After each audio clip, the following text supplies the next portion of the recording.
They trained him to die for them, then left him bleeding alone on the battlefield. But what they didn't know was that the dog they abandoned was listening and remembering. They left him bleeding in the dust, the dog who saved them all. Jack had always known his purpose. From the moment handlers first clipped the tactical vest around his chest and taught him the difference between friend and enemy, he understood what loyalty meant. He was Unit K9-7, a Belgian Malinois jackal hybrid bred for speed, intelligence, and an unshakable bond with his human pack. His amber eyes could spot movement in complete darkness. His jaw could lock onto an arm with 800 pounds of pressure.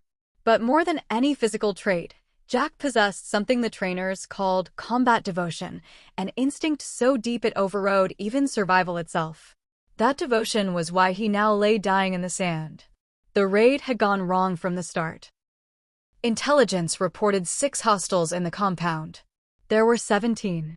When the bullets started tearing through the night, Jack had done exactly what 3 years of training demanded. He'd charged forward, snarling and snapping, drawing fire away from Sergeant Morrison and the rest of the unit. He'd felt the first round punch through his shoulder like a hot spike. The second shattered his ribs. The third he didn't feel at all. But he'd bought them time.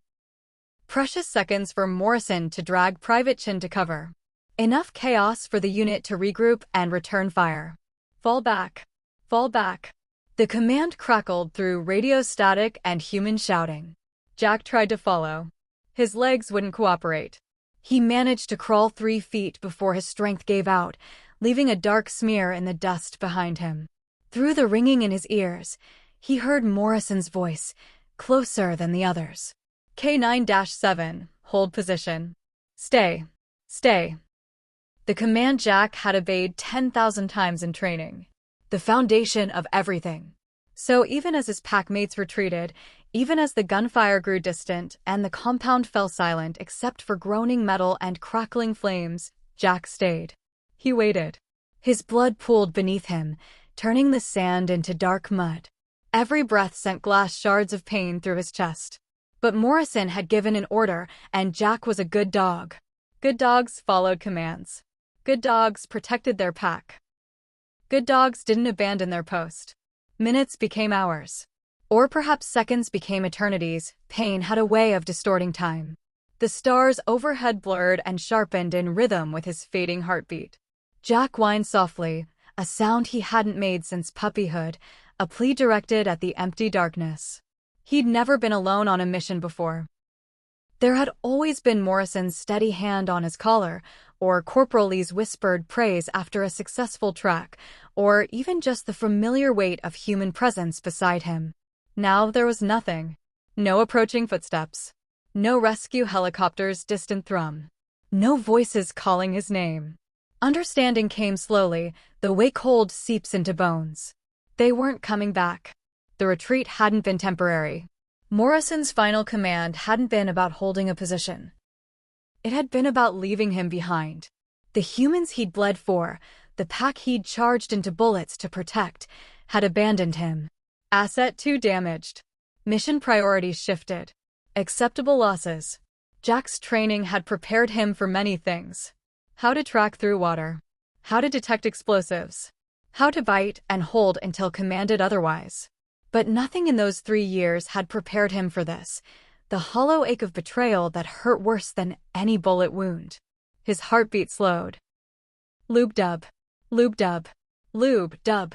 The world narrowed to a tunnel of fading sensations. The copper taste of blood. The cold spreading from his extremities inward. The weight of his own head becoming too heavy to lift. Then, in the space between one dying heartbeat and the next, Jack felt it. Eyes. Watching from the shadows beyond the compound wall. Not human eyes. These glowed with an otherworldly silver-green luminescence, multiple pairs of them, unblinking and ancient. They observed his suffering with an intelligence that made his hackles try to rise despite his broken body. Jack's final thought, as consciousness slipped away like sand through fingers, wasn't of the pack that abandoned him. It was a question directed at those watching eyes. What are you? And in the darkness, something answered. Hashtag Chapter 2. The secret the battlefield didn't know. The pain should have ended. Death was supposed to be a mercy, a final silence. But Jack's fading consciousness refused to let go, dragging him instead into memories he'd spent years trying to bury. He was 7 years old again, not in dog years, but in the way his kind measured time. Standing in the moonlit clearing with his father's massive form towering over him, silver fur rippling in the night wind. "You understand what this means, Jacob?" His father's voice had been granite and sorrow mixed together. Jacob. His real name, before humans had shortened it to something simpler, something that fit on a kennel tag. "The treaty requires it," young Jacob had whispered, staring at the iron collar in the elder's hands. "One son from each pack line. To keep the peace. To keep us hidden," his father corrected. "Humans broke the world once hunting us. This way, we survive in plain sight. You'll forget what you are. The seal will make sure of that. But when your service ends, you'll be free to return." Except Jacob had never believed the last part. Everyone knew the sealed ones rarely survived long enough to come home. The memory shattered as fresh agony tore through Jack's chest. But this wasn't the pain of bullets anymore. This was older, deeper. Something fundamental shifting beneath his skin. No, not now. Not like this. He'd felt it before, in brief flashes over the years. During intense firefights when his blood ran hot. When handlers pushed him beyond normal limits. Moments when the seal cracked just enough for him to sense the shape of what he'd been, what he still was, buried beneath layers of suppression magic and military conditioning. A werewolf. Born to a pack that had signed treaties with human governments centuries ago, trading children for protection, bloodline for peace. The compact was simple: seal their wolf nature, train them as K9s, and in exchange, the hidden packs could live unmolested in their territories. Human authorities got the perfect soldiers, stronger, faster, more loyal than any normal dog. And the werewolf packs got survival.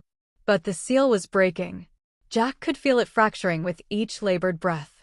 The silver binding that had compressed his true form into this smaller, weaker shape was coming undone. His bones screamed as they tried to remember their original architecture. His heartbeat, so close to stopping minutes ago, surged with sudden violent force. Loop-dub, loop-dub, lub-dub, lub-dub. He tried to resist. Transformation meant exposure. Exposure meant termination, not just for him, but potentially for every pack that had signed the treaty. Humans didn't tolerate threats they couldn't control. If they discovered what their loyal K9 units really were, the hunting would begin again. His father's warnings echoed through the pain: stay hidden, stay sealed, stay alive. But his body didn't care about politics or ancient agreements. It cared about survival, and right now, survival meant breaking free. The first crack was audible. Jack's shoulder joint, shattered by bullets, realigned itself with a wet popping sound. His spine arched as vertebrae multiplied, lengthened. Muscle tissue that had been torn and bleeding began to knit together, fueled by something far older than military medicine. His snout started elongating. Claws pushed through the pads of his paws, thicker and sharper than any dog's. The tactical vest strained against his expanding ribcage. Above him, the moon broke through the smoke and clouds. Full, merciless, beautiful. Jack's eyes ignited with golden light, bright enough to cast shadows in the compound. Not the amber of a dog's reflective tapetum, but the ancient luminescence of his true bloodline. Power flooded through him like electricity, burning away the last threads of the seal. He could feel his humanity returning, not human in species, but in consciousness. Thoughts becoming more complex. Memory sharpening. The fog of 3 years living as something less than himself finally lifting. Just a little longer. If he could complete the transformation, he could heal. He could escape. He could. Footsteps. Human footsteps. Multiple sets, moving cautiously through the compound debris. Jack's transformation stuttered, caught between forms. His expanding body froze mid-shift, leaving him trapped in an agonizing in-between state. Too large to be a dog, too incomplete to be what he truly was.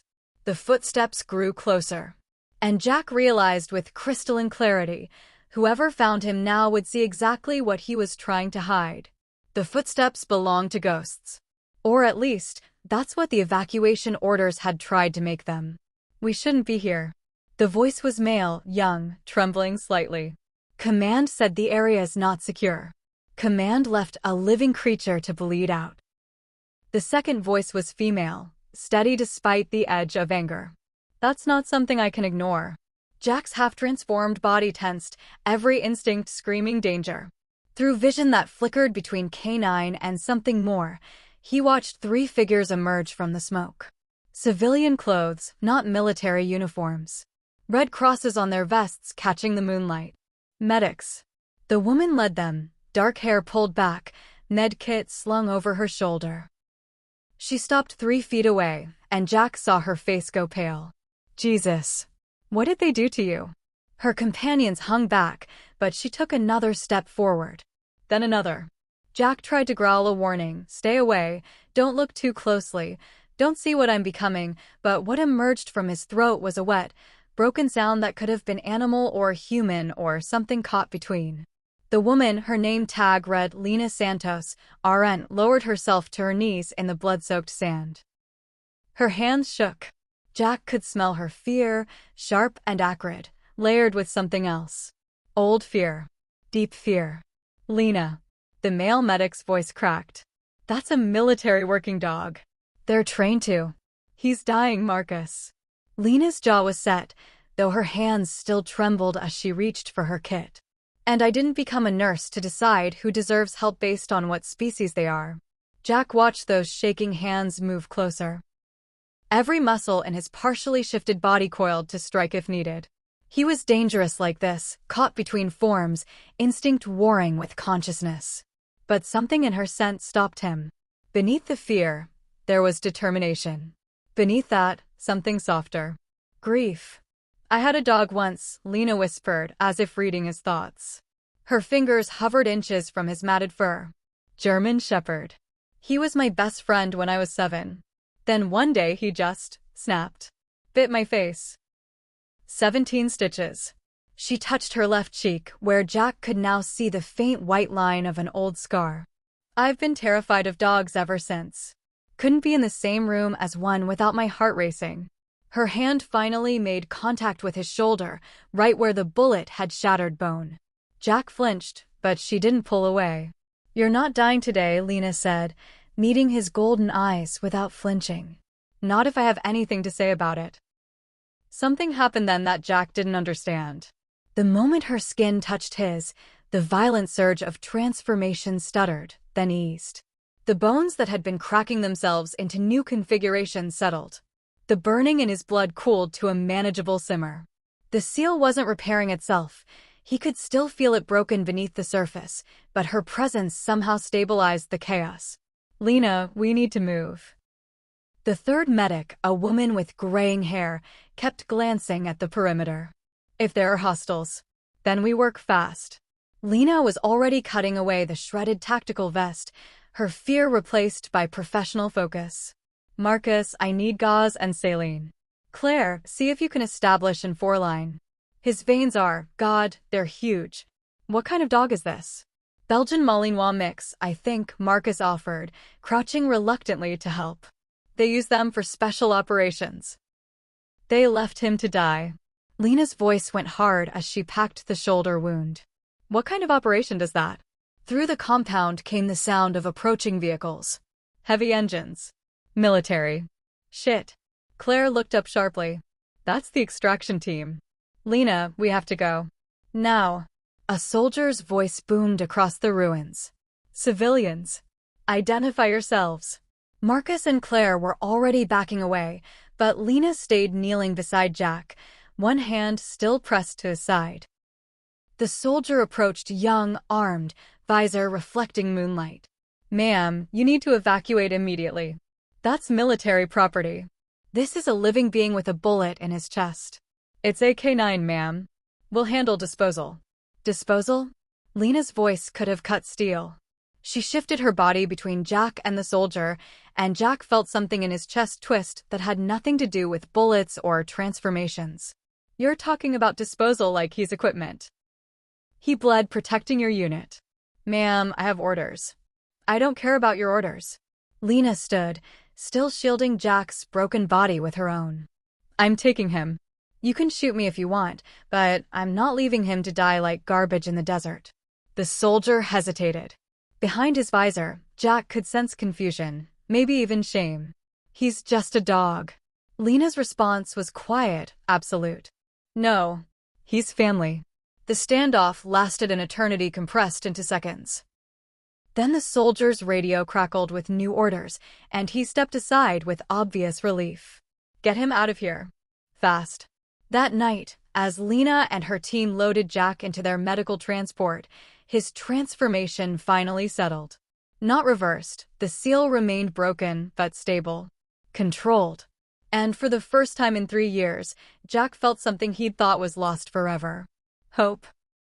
The medical camp sat 40 miles from any official map, hidden in a valley where humanitarian workers treated casualties that didn't technically exist. No flags. No affiliations. Just canvas tents and people who'd decided some oaths mattered more than politics. Lena had set up Jack's cot in the corner of the supply tent, away from the other patients. Partly for quarantine protocol, nobody knew what diseases a battlefield K9 might carry. Mostly because she'd seen how the other staff looked at him. The fear. The discomfort. The whispers about why she'd risked court-martial for a dog. She'd stayed with him through the first night, monitoring his vitals as they swung wildly between stable and critical. His temperature spiked to 106, then plummeted to 94. His heart rate alternated between 30 beats per minute and 200. Every textbook said he should be dead. But his wounds were healing. Impossibly fast. By morning, the bullet holes had closed to angry red welts. By afternoon, even those were fading to pink scars. You're not normal, are you? Lena had whispered, running her fingers through his blood-matted fur. I don't know what you are, but you're not just a dog. Jack had wanted to answer. The words were there, trapped behind a jaw that couldn't form them. All he could offer was a whine and the weight of his gaze. Now, on the second night, the moon rose full and merciless through the tent's open flap. Jack felt it like a hook in his sternum, pulling everything inside him toward the surface. The broken seal didn't just crack, it shattered. 3 years of suppression magic evaporated like water on hot stone, and his true nature came flooding back with the force of a dam break. The pain was transcendent. Holy. Every cell in his body remembered what it was supposed to be and screamed in relief. His spine elongated, vertebrae popping like firecrackers. His skull reshaped itself, jaw shortening, cranium expanding. Fur retracted into skin that was suddenly naked and vulnerable. His paws split and reformed into fingers, thumbs, the miracle of opposable grip. The screaming started before he realized it was coming from his own throat. Not howls. Words. Broken, agonized, but unmistakably human. God, please, make it stop. Across the camp, someone shouted. Flashlight beams cut through the darkness. Lena burst through the tent flap in her sleep clothes, med kit already in hand, and froze. The cot where she'd left a wounded dog now held a man. Naked. Scarred. Covered in blood and the remnants of 4 lines. His body was lean and corded with muscle, marked with old wounds that no dog should have survived. His face was angular, sharp, with the same amber-gold eyes that had watched her from behind a canine skull. Dark hair, longer than military regulation. Breathing hard. Staring at his own hands like they were alien things. No. Jack's voice was raw and used. He tried to stand and collapsed, legs remembering how to be human but not quite believing it yet.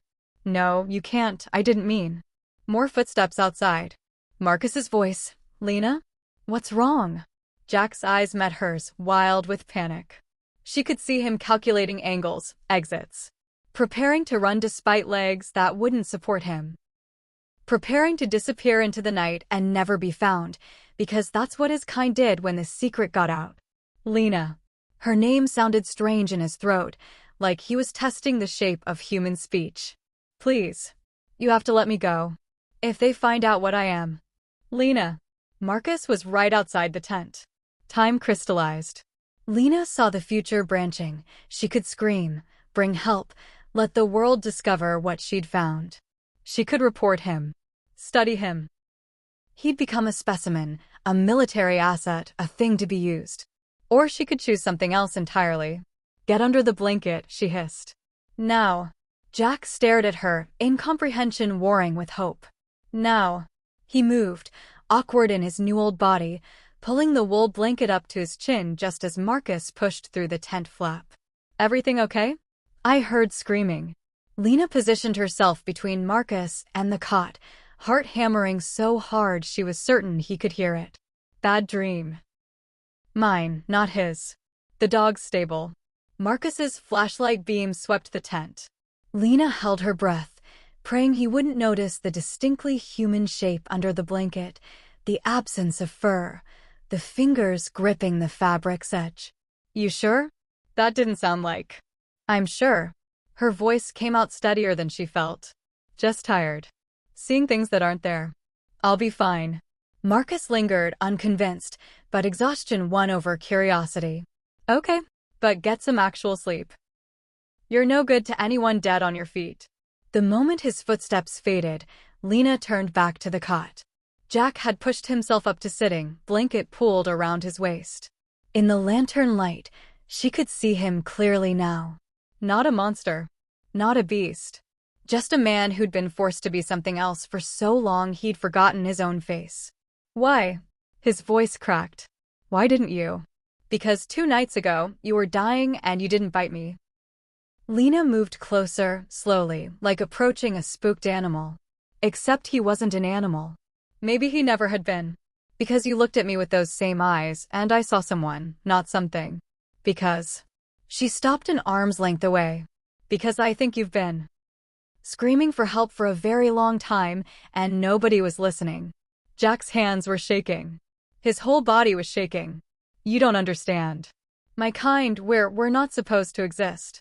There are treaties. Laws. If they find out what you're hiding, then we'll be very careful. Lena held his gaze, and something passed between them. Recognition. Understanding. The kind of bond that forms when 2 people stand together on the edge of an impossible choice. You're still him. The one who bled protecting others. The one who waited even when they left you. That doesn't change just because you have hands now. She extended one of those hands toward him. An offering. A promise. Jack looked at it for a long moment.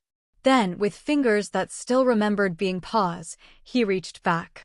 Their palms met, and something ancient and dangerous clicked into place. I don't even know your real name, Lena whispered. Jacob. The word felt like coming home. My name is Jacob. Okay, Jacob. Her grip tightened. Let's figure out what happens next. Being human was harder than Jacob remembered. His first attempt at walking ended with him face down on the tent floor, legs tangled like a newborn foal's. His fingers fumbled with buttons and zippers, movements that should have been automatic now requiring conscious thought. Even speech came in stutters and false starts, his vocal cords relearning the complex dance of human language. It's like physical therapy, Lena explained on the 3rd day, studying him as he tried again. Your muscles know what to do, but your brain needs to rebuild the pathways. I had these pathways. Jacob's frustration bled into his voice. They took them from me. She didn't offer platitudes. That was one of the things he was learning to appreciate about her. Where others might have said it'll get better or be patient, Lena simply nodded and handed him a shirt that actually fit. They'd moved him to a storage room behind the medical tent, a space barely large enough for a cot and a trunk of supplies. During the day, he stayed hidden while Lena worked. At night, she brought food, clean clothes, stolen moments of conversation. Tell me about before, she said one evening, sitting cross-legged on the floor while he attempted to tie bootlaces. Before they sealed you. Jacob's hands stilled. I was 7. My father was Pack Alpha. Strong. Honorable. He believed in the treaty, thought sacrifice was noble. The words came bitter. He handed me over like I was a tithe payment. Told me I'd come home when my service ended. We both knew that was a lie. How many others? Dozens. Maybe hundreds across all the packs. Most don't survive the sealing. Those who do. He yanked the laces tight. We're tools. Weapons. Loyal unto death because they programmed us to be. Lena's hand found his, stilling the aggressive movements. You're not a weapon anymore. But he was. Jacob could feel it in the way his muscles coiled at sudden sounds, how his eyes tracked movement even in sleep. 3 years of conditioning didn't vanish with a broken seal. The rage was worst at night, a hot, living thing that wanted to hunt down every handler who'd given commands, every officer who'd sent him into fire, everyone who'd looked at him and seen property instead of person. Everyone except her. Marcus is getting suspicious, Lena said on the 5th night. He keeps asking why I'm spending so much time in storage. Tell him the truth. Jacob's voice was flat. I'll be gone before. No. Sharp. Absolute. We're past that. Something in Jacob's chest pulled tight. Lena. You don't owe me. This isn't about owing.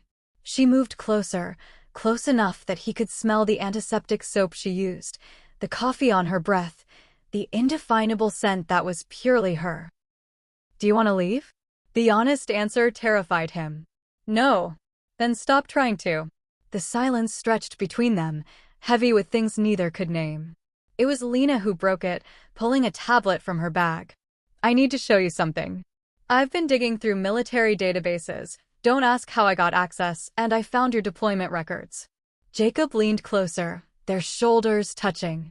On screen, mission reports, casualty assessments, tactical debriefs. Bureaucratic language describing the raid that nearly killed him. There. Lena's fingers stopped on a name. Lieutenant Colonel Harrison.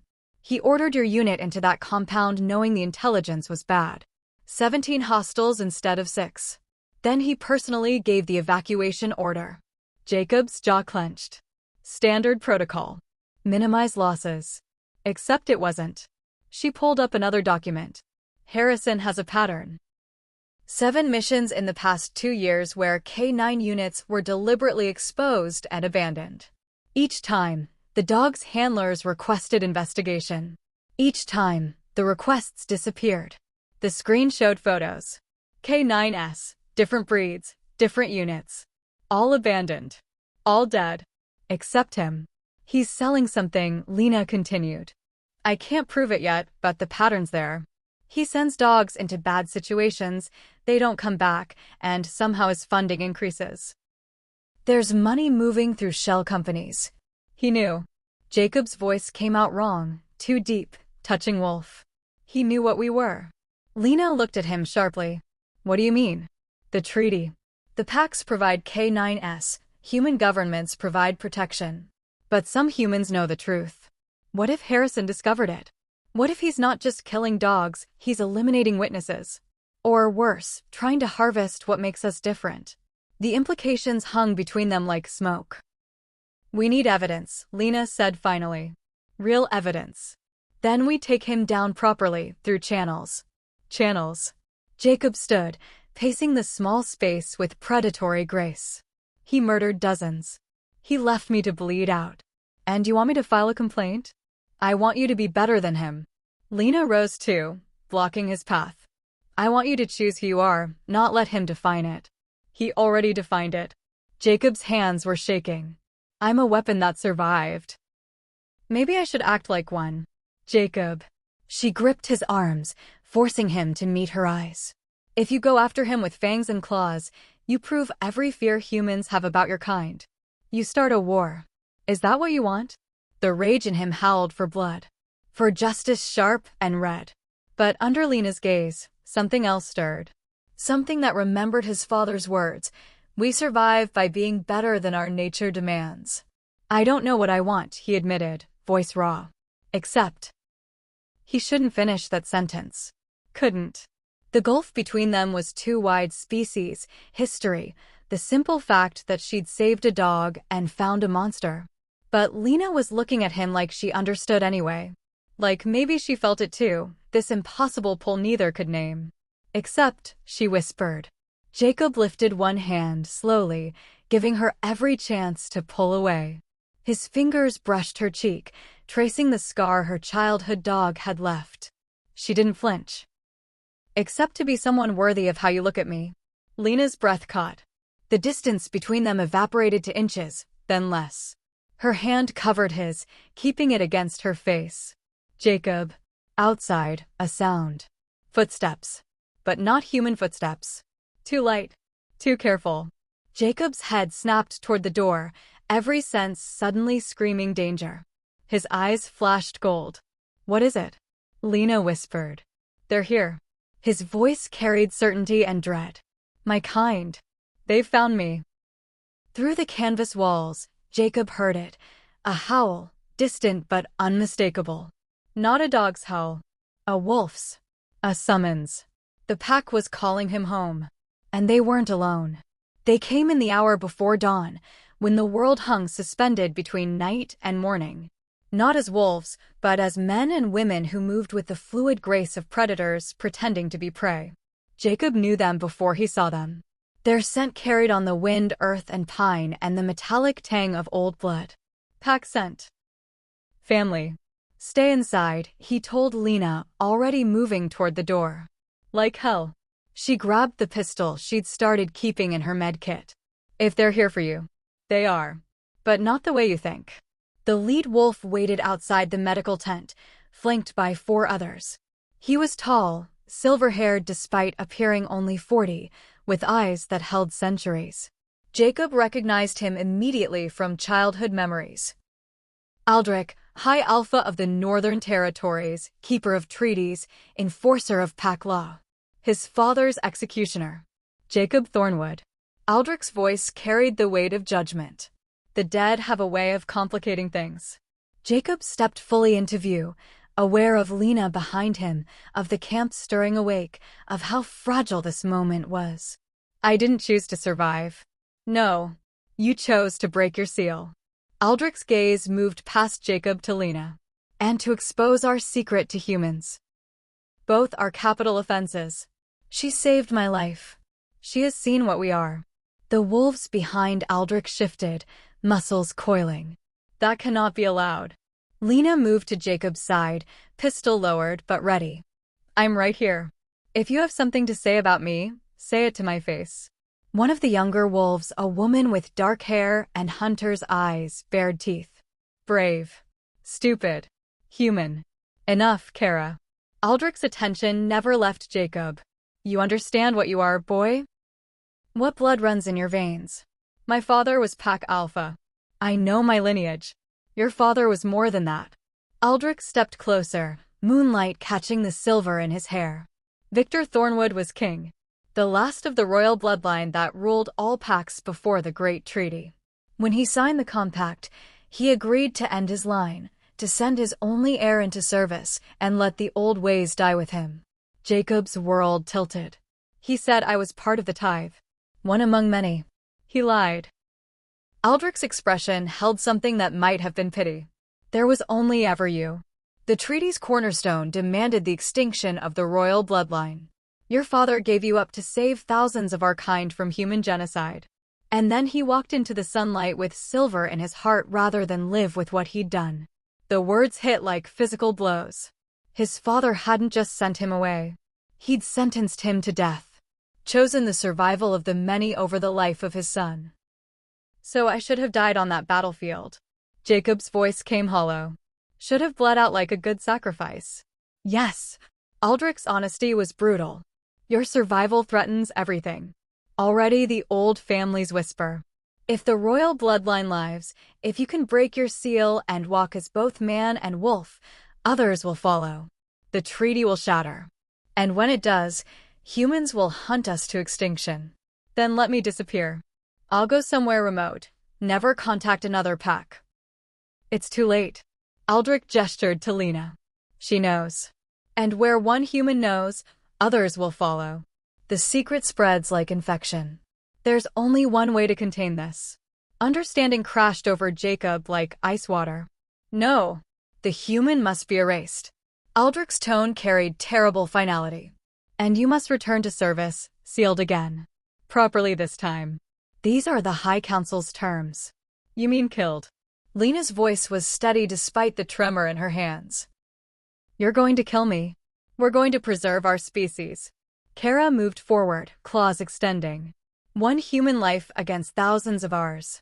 Simple mathematics. Jacob's body moved before his mind caught up, placing himself between Kara and Lena. Touch her and I'll rip your throat out.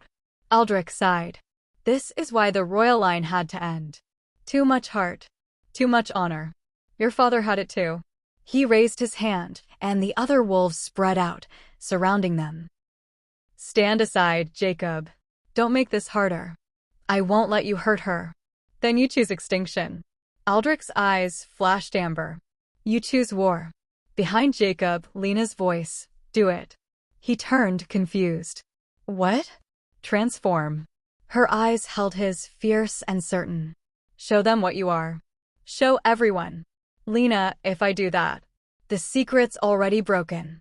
She gestured to the camp, where staff were emerging from tents, drawn by voices and tension.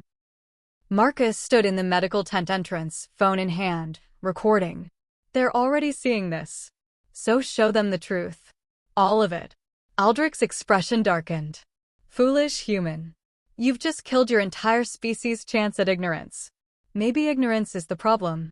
Lena stepped forward, addressing not just the wolves, but the growing crowd of humans. Maybe the lie is what's poisoning everything. Jacob felt the moment crystallize. He could back down, let the pack take Lena, preserve the treaty with her blood. Or he could choose her. Choose truth. Choose the war that would follow. His father had chosen survival through sacrifice. Jacob chose different. The transformation came easier this time. He let it pour through him, bones reshaping, muscles expanding, fur erupting across skin. But he didn't go full wolf. Instead, he held the in-between, the war form his ancestors had ruled with. 8 feet tall, corded with muscle, claws like daggers, fangs designed for tearing. Human enough to speak. Wolf enough to terrify. Around the camp, humans screamed. Phones raised. Cameras recording. My name is Jacob Thornwood. His voice came deeper, resonant with power. And I am the thing your governments have been using as weapons. We all are. Aldrich's face contorted with rage. You've doomed us. No. Jacob's claws extended, ready. I've freed us. Now we find out what happens next. Kara lunged first, and the night erupted into violence. But as Jacob fought his own kind to protect the human woman who'd chosen to save him, as phones captured every moment and uploaded it to a world that would never be the same, he felt something unexpected. Relief. The lie was over. The war was beginning. And for the first time since his father had placed an iron collar around his neck, Jacob Thornwood was finally, terribly free. The fight lasted 3 minutes. It felt like hours. Kara came at Jacob with the fury of a true believer, claws aimed for his throat. He caught her wrist mid-strike, twisted, and sent her sprawling into the sand. The second wolf, a massive male named Garrett, attacked from behind. Jacob spun, faster than any sealed canine should move, and delivered a blow that cracked ribs. But it was Aldrich who mattered. The high alpha circled slowly, assessing, waiting for an opening. Around them, the other wolves had formed a perimeter, keeping the humans back while their leader dealt with the abomination who'd broken every sacred law. You fight well, Aldrich admitted, shifting into his own war form. Larger than Jacob, seasoned by centuries. Your father would be proud. And heartbroken. My father was a coward. Jacob's voice carried across the camp, meant for wolves and humans alike. He chose extinction over evolution. Death over truth. He chose survival. Aldrich lunged, claws raking across Jacob's chest. Blood welled, hot and red. The humans would have hunted us to dust. Jacob absorbed the blow and countered, his own claws finding purchase in Aldrich's shoulder. So instead we became their slaves. Their weapons. How is that survival? They broke apart, circling. Around them, phones recorded. Humans watched. The moment was being uploaded, shared, spread across a world that thought werewolves were fiction. There was no going back. Aldrich struck again, faster, brutal precision aimed at killing. But Jacob had something the High Alpha didn't expect: recent combat experience. 3 years of raids, firefights, split-second decisions in urban warfare. He fought not like a wolf, but like a soldier who happened to have fangs. He swept Aldrich's legs, brought the older wolf down, and placed claws against his throat. The camp went silent. Even the wind seemed to hold its breath. Do it. Aldrich's eyes held defiance and something else. Relief, maybe. End the old ways. Become the tyrant king your bloodline was always meant to be. Jacob's claws pressed deeper, drawing pinpricks of blood. It would be so easy. One strike. Justice for his father, for every wolf sealed and sacrificed, for himself. Lena's voice cut through the red haze. Jacob. Don't. He looked up, meeting her eyes. She stood at the edge of the circle, pistol lowered, Marcus beside her. Behind them, 24 humans watched a monster decide whether to become a murderer. He deserves it, Jacob said, surprised by how hollow his voice sounded. Maybe. Lena took a step forward, slow, deliberate. But you're not fighting for revenge. You're fighting for change. And change doesn't start with blood. Jacob's claws trembled. He was going to kill you. I know. Another step. And you stopped him. Now show everyone what happens next. Aldrich laughed, bitter and sharp. Foolish boy. Mercy is weakness. Spare me, and I'll hunt you to the end of your days. No. Jacob removed his claws from Aldrich's throat and stood, offering his hand. You'll help me build something new. Or you'll watch from the shadows while others do. The High Alpha stared at the offered hand like it was poison. You think you can change centuries of fear with speeches and sentimentality? I think hiding hasn't worked. Jacob gestured to the phones, the cameras, the humans watching with expressions ranging from terror to wonder. The secret's out. Now we choose. Do we become the monsters they fear, or do we prove we're something better? Aldrich didn't take his hand. But he didn't attack either. Slowly, the High Alpha shifted back to human form, naked, bloodied, but unbroken. The Council will come for you. Let them. Jacob's transformation reversed, for reseeding, bones reshaping until he stood as a man again. Scarred. Bleeding. Exhausted. But free. I'm done hiding what I am. Lena was there instantly with blankets, her medkit, the practical compassion that had saved his life once already. As she worked, Jacob addressed the crowd, human and wolf alike. My name is Jacob Thornwood. For 3 years, I served as K-9-7 in military operations. I bled for humans who saw me as equipment. I followed orders from commanders who betrayed their own soldiers for profit. He pulled out the tablet Lena had given him, pulled up the files. Lieutenant Colonel Harrison and others like him have been systematically sacrificing K-9 units, my kind, for money. Selling our remains to black market labs. Covering up the evidence of our true nature while profiting from our deaths. He turned to Marcus, who still held his phone high, recording. I want you to share this. All of it. The footage of tonight, the files, everything. Let the world see what their governments have been hiding. What they've been using. Jacob. Aldrich's voice carried warning. You're starting a war you can't win. Then I'll lose honorably. Jacob looked at the assembled wolves, young ones like Kara who'd only known fear and hiding, older ones who remembered freedom. I'm not asking you to follow me. I'm asking you to choose. Keep living as secrets and weapons, or stand in the light and demand to be treated as people.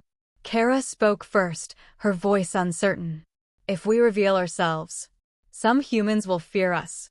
Some will hate us. Some will try to hunt us. Jacob met her eyes. But some will see us as allies. As neighbors. As something worth protecting instead of destroying. We'll never know unless we try. The silence stretched.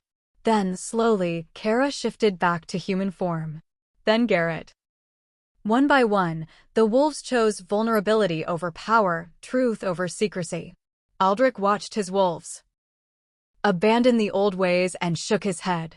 You're either the bravest fool I've ever met, or the savior we've been waiting for. Time will tell which. I'm neither. Jacob turned to Lena, who stood beside him without hesitation or fear. I'm just someone who got a second chance and refuses to waste it. The sun broke over the horizon, painting the camp in gold. In that light, Jacob looked different. Not quite human. Not quite wolf. Something in between. Something new. Marcus lowered his phone, eyes wide. This is going to change everything. Good. Jacob's hand found Lena's, their fingers intertwining naturally. The old world was built on lies and fear.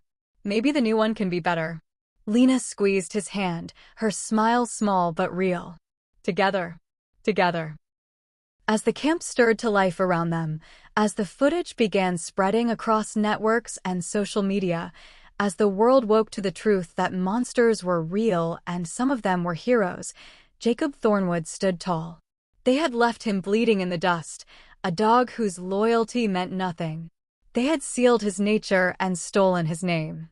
They had abandoned him to die alone in the dark. But from that betrayal, something unexpected had emerged. Not a weapon. Not a beast. Something that could bridge the gap between species, that could choose compassion over vengeance, that could transform pain into purpose. Jacob looked at the rising sun, at Lena beside him, at the wolves and humans beginning to talk instead of fight, and spoke the words that would define everything that came after. They left me to die as a dog, but I rose as something greater. And in the dawn of this new world, both species would have to decide, could they rise with him? The answer, Jacob knew, would determine whether his father's sacrifice had meaning, or whether mercy and hope were strong enough to rewrite the ending fear had written centuries ago.